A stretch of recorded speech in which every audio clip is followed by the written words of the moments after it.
Hello everyone, फिर से एक बार आप सभी का स्वागत है आपके अपने study channel RSK academy by Rakesh में। आज हम लोग पढ़ने वाले हैं एसएससी सीजीएल और एसएससी एमटीएस के एग्ज़ाम में पूछे जाने वाले 50+ मोस्ट इम्पोर्टेंट जीएस प्रश्नोत्तर। ये सभी प्रश्न वैसे प्रश्न है जो पिछले किसी न किसी एसएससी के पेपर में आया है और मैं हवा में बात नहीं कर रहा हूँ, आपको वो भी बताएंगे कि कौन सा प्रश्न किस साल पूछा गया है। इसलिए इसको ध्यान से पढ़िए। इस बार इससे कई प्रश्न आपको एसएससी सीजीएल और एसएससी एमटीएस में देखने को मिलेंगे। तो चलिए देर ना करते हुए शुरू करते हैं। देखिए आपका प्रश्न नंबर 1 क्या है। भारत का राष्ट्रीय पंचांग नेशनल कैलेंडर किस संवत पर आधारित है। आपका एसएससी 1999 में पूछा गया है ये प्रश्न। देखिए इसका राइट आंसर क्या होगा। ऑप्शन ए है Kali Samvat, option B Vikram Samvat, option C Shaka Samvat, option D none of these. इसका जो राइट आंसर है वो हो जाएगा शक संवत। हम लोगों का जो राष्ट्रीय पंचांग है ना वो शक संवत पर आधारित है। ठीक है, अब चलिए अगला प्रश्न। निम्नलिखित में कौन सा कथन सही है। ये बोल रहा है कि कौन सा कथन सही है। ये भी एसएससी 1999 में पूछा गया है। तो इसका राइट आंसर क्या हो जाएगा। ऑप्शन नंबर ए, साहित्यिक स्रोत की तुलना में पुरातात्विक स्रोत अधिक प्रमाणिक होते हैं। यानी कि पुरातात्विक स्रोत का वैल्यू ज़्यादा रहता है साहित्यिक स्रोत के तुलना में। ठीक है, अब देखिए अगला प्रश्न। इस वेद में प्राचीन वैदिक युग की संस्कृति के बारे में सूचना दी गई है। यह भी एसएससी में पूछा गया है। सभी प्रश्न एसएससी के एग्जाम में पूछा गया है। ठीक है, ये बार बार मुझे बताने की जरूरत नहीं है। ऋग्वेद, यजुर्वेद, सामवेद या अथर्ववेद। तो प्राचीन वैदिक युग की संस्कृति के बारे में ऋग्वेद हमें बताता है। कौन। Option A. ठीक है, अब अगला प्रश्न देखिए। त्रिपिटक धर्म ग्रंथ है। ऑप्शन ए जैनों का, बौद्धों का, सिखों का या हिंदुओं का। तो त्रिपिटक जो धर्म ग्रंथ है वो आपका हो जाएगा बौद्धों का। ठीक है, देखिए ये 3 को परीक्षा में पूछा चुका है, मतलब ये बहुत ही इंपॉर्टेंट प्रश्न है। देखिए क्वेश्चन नंबर 5, हर्षचरित्र किसके द्वारा लिखी गई थी। हर्षचरित्र किसके द्वारा लिखी गई थी। तो हर्षचरित्र एक किताब का नाम है और ये बाणभट्ट द्वारा लिखी गई थी। किसके द्वारा। बाणभट्ट द्वारा। अब अगला प्रश्न देखिए। निम्नलिखित में से किस विदेशी यात्री ने भारत का दौरा सबसे पहले किया था। तो किस विदेशी यात्री ने किया था। तो इसका राइट आंसर आपका हो जाएगा Megasthenes. Option number A. Harshvardhan के समय में कौन सा चीनी यात्री भारत आया था। तो हर्षवर्धन के समय में आपका ह्वेनसांग भारत आया था। कौन। Option number D Hiuen Tsang. अब चलिए अगला प्रश्न की ओर। यात्री इब्न बतूता कहाँ से आया था। तो आया था आपका मोरक्को से। निम्नलिखित विद्यमानों में से हड़प्पा सभ्यता का सर्वप्रथम खोजकर्ता कौन था। तो हड़प्पा सभ्यता का खोजकर्ता कौन है। दयाराम साहनी। ठीक है, इसका जो राइट आंसर हो जाएगा वो हो जाएगा ऑप्शन नंबर डी। अब बढ़ते हैं अगले प्रश्न क्वेश्चन नंबर 10 की ओर। देखिए क्या बोल रहा है। हड़प्पा सभ्यता की खोज किस वर्ष में हुई। तो हड़प्पा सभ्यता की जो खोज हुई थी वो 1921 ईस्वी में हुआ था। भारत में सर्वप्रथम स्वर्ण मुद्राएं किसने चलाई। तो सर्वप्रथम स्वर्ण मुद्राएं जो है वो चलाई थी आपका इंडो बैक्ट्रियन ने। किसने। Indo Bactrian. अब देखिए अगला प्रश्न।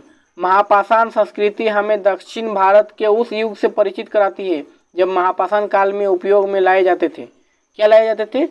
पत्थर के बने अस्त्र, पत्थर के बने औजार और उपकरण, बड़े पत्थरों से घिरी हुई समाधियाँ और पत्थर से बनी हुई दैनिक उपयोग की सामग्री।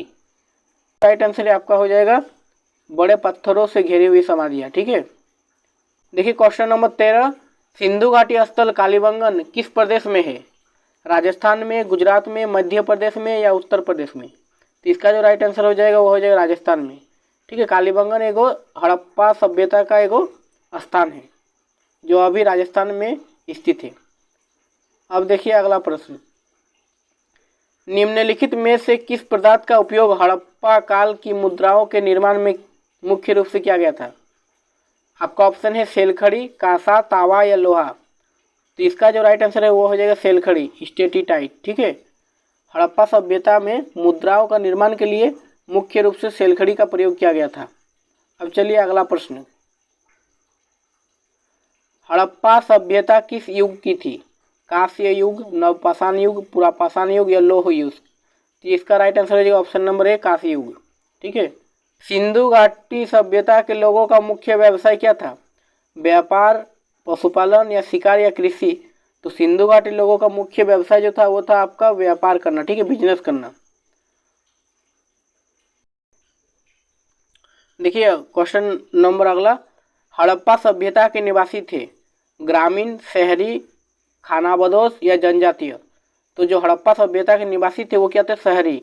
और आपका क्वेश्चन में पूछा जाएगा कि मोहनजोदड़ो के निवासी क्या थे? तो देखिए मोहनजोदड़ो, मोहन से क्या आ जा रहा है? एगो व्यक्ति का नाम, तो मोहन से आ जा रहा है ग्रामीण कोई व्यक्ति का नाम। तो मोहनजोदड़ो जो सभ्यता थी वो ग्रामीण थी, लेकिन हड़प्पा सभ्यता क्या थी? नगरी। ठीक है, शहरी।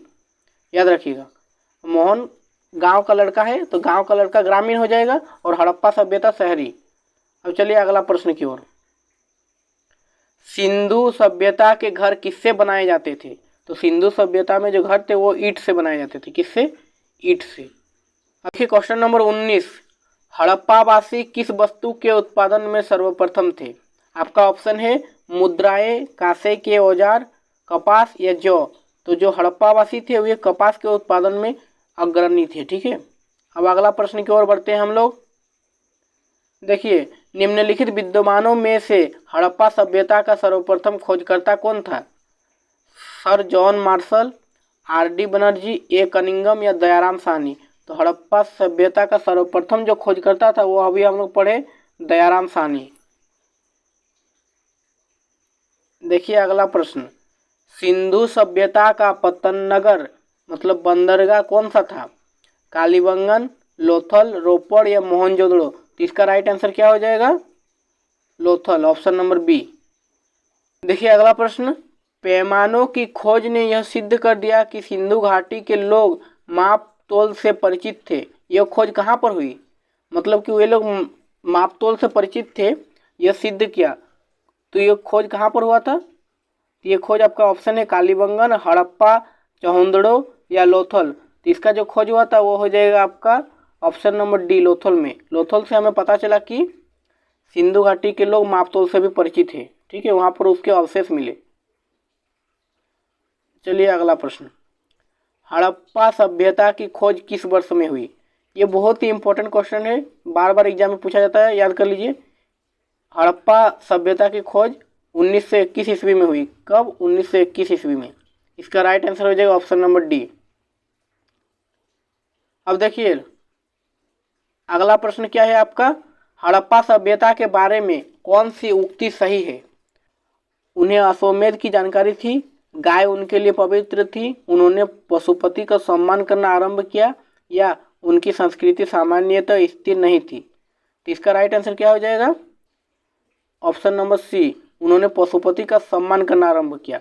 हड़प्पा के लोगों की सामाजिक पद्धति डैश थी? क्या थी? उचित समतावादी, दास श्रमिक आधारित, वर्ण आधारित या जाति आधारित? तो क्या थी? तो वो लोगों का जो ये है वो थी उचित समतावादी। ठीक है, ऑप्शन नंबर ए। अब देखते हैं अगला प्रश्न की ओर। भारत में खोजा गया सबसे पुराना शहर था? तो अभी हम लोग पढ़े कि हड़प्पा सभ्यता सबसे पुराना शहर था। तो इसका राइट आंसर हो जाएगा ऑप्शन नंबर ए। देखिए अगला प्रश्न, प्रारंभिक आर्यों के बारे में निम्न कथनों में से कौन सा सही नहीं है? वे संस्कृत बोलने वाले थे, ऑप्शन बी आपका है वे घुड़सवारी क्या करते थे, ऑप्शन सी वे कई झुंडों में भारत पहुंचे, ऑप्शन डी वे मुख्यतः नगरों में निवास करते थे। तो इसका जो राइट आंसर है वो कौन सही नहीं है, मतलब गलत कौन वाला है? तो इसका गलत है आप ऑप्शन नंबर डी, क्योंकि वे गाँव में निवास करते थे, यहाँ पर नगर बता रहा है, तो ये गलत है। चलिए अगला प्रश्न, इनमें से किस फसल का ज्ञान वैदिक काल के लोगों को नहीं था?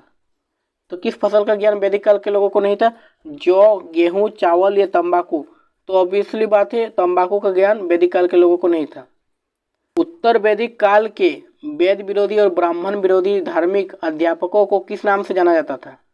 मतलब जो वेद विरोधी, वेद के विरोधी और ब्राह्मण के विरोधी धार्मिक अध्यापक थे उनको किस नाम से जाना जाता था? तो उसको जाना जाता था जजमान, श्रमण, अर्थवन या श्रेष्ठीन। श्रमण के नाम से। किस नाम से? श्रमण। ठीक है, आई होप आप लोगों को वीडियो पसंद आ रहा होगा। अगर पसंद आ रहा है तो वीडियो को लाइक कीजिए और चैनल को भी सब्सक्राइब कर लीजिए। अब देखिए अगला प्रश्न, वैदिक गणित का महत्वपूर्ण अंग है। वैदिक गणित का महत्वपूर्ण अंग क्या है? शतपथ ब्राह्मण, अथर्ववेद, सुलभ सूत्र या छांदोग्य उपनिषद। इसका राइट आंसर हो जाएगा ऑप्शन नंबर सी, सुलभ सूत्र। ठीक है। क्वेश्चन नंबर 31, किस वेद में प्राचीन वैदिक युग की संस्कृति के बारे में सूचना दी गई है? तो ये प्रश्न अभी एक थोड़ा पहले हम लोगों ने पढ़ा है। ठीक है। अगर आप लोग ध्यान से पढ़े हैं तो इसका आंसर कमेंट में जरूर बताइए। इसका आंसर आप लोगों को कमेंट में बताने के लिए छोड़ दिया जाता है। ठीक है। थोड़ा देर पहले ही हम लोग पढ़े हैं इसको। इसका आंसर आप लोग कमेंट कीजिए। चलिए अगला प्रश्न की ओर। ऋग्वेद में कौन सा मंडल पूर्णतः सोम को समर्पित है? तो कौन सा मंडल है? 7वां मंडल, 8वां मंडल, 9वां मंडल या 10वां मंडल? हम लोगों को पता है कि ऋग्वेद में टोटल 10 मंडल है। ठीक है। और ये बोल रहा सोम को समर्पित, सोम देवता को समर्पित कौन सा मंडल है? तो इसका राइट आंसर हो जाएगा आपका ऑप्शन नंबर सी, 9वां मंडल पूर्णतः सोम को समर्पित है। ठीक है। ये एसएससी जेई 2018 में पूछा गया है। देखिए अब अगला प्रश्न, आर्यों के आर्कटिक होम सिद्धांत का पक्ष किसने लाया था? इसका राइट आंसर आपका हो जाएगा बी जी तिलक ने। ठीक है। अब देखिए अगला प्रश्न, क्वेश्चन नंबर 34, 323 ईसा पूर्व में सिकंदर महान की मृत्यु हुई थी। फारस में, बेबीलोन में, मैसेडोनिया में या तक्षशिला में? इसका राइट आंसर हो जाएगा ऑप्शन नंबर बी, बेबीलोन में। सिकंदर महान की मृत्यु 323 ईसा पूर्व में बेबीलोन में हुई थी। ठीक है। अब देखिए अगला प्रश्न, सिकंदर महान एवं पोरस की सेनाओं ने निम्नलिखित में किस नदी के आमने सामने वाले तटों पर पड़ाव डाला हुआ था? रावी के, झेलम के या सतलज या चेनाब के? तो किस नदी के आमने सामने वो लोग का युद्ध हुआ था? झेलम नदी के सामने। किसके? झेलम नदी। ठीक है। याद रखिएगा, झेलम नदी के सामने ये लोग का युद्ध होता है। किस प्रकार का मृत्युभांड यानी कि पोटरी भारत में द्वितीय नगरीकरण के प्रारंभ का प्रतीक माना गया है? तो किस प्रकार का मृत्युभांड को भारत में द्वितीय नगरीकरण, सेकंड शहरीकरण का प्रारंभ का प्रतीक माना गया? किसे? राइट आंसर हो जाएगा उत्तरी काले पॉलिशकृत बर्तन। ठीक है। चलिए अगला प्रश्न, ग्रीक या यूनानी लेखकों द्वारा किसे अग्रमाइज या जेंट्रीमिज कहा गया? अजातशत्रु, कालाशोक, महापद्नंद या घनानंद? तो किसे अग्रमिज कहा गया? तो अग्रमिज कहा गया था आपका घनानंद को। तो इसका राइट आंसर हो जाएगा ऑप्शन नंबर डी। ठीक है। क्या हो जाएगा? Option number D. चलिए अगला प्रश्न की ओर, बुद्ध ने निम्नलिखित में से किस स्थान पर महापरिनिर्वाण अर्थात मृत्यु प्राप्त किया था? देखिए ये प्रश्न किस किस चीज में पूछा गया ये देख लीजिए आप लोग। एसएससी 2000 में, एसएससी 2002 में, आरआरबी 2003 में, 2004 में, सीपीओ 2003 में, बीपीएससी 2005 में और 2010 में, और फिर सीजीपीएससी यानी कि छत्तीसगढ़ पीसीएस में भी पूछा गया है 2012 में। ये कितना प्रश्न इम्पोर्टेंट है आप लोग समझ लीजिए, इतना सारा एग्जाम में पूछा गया है। तो देखिए महात्मा बुद्ध का महापरिनिर्वाण अर्थात मृत्यु कहाँ हुआ था?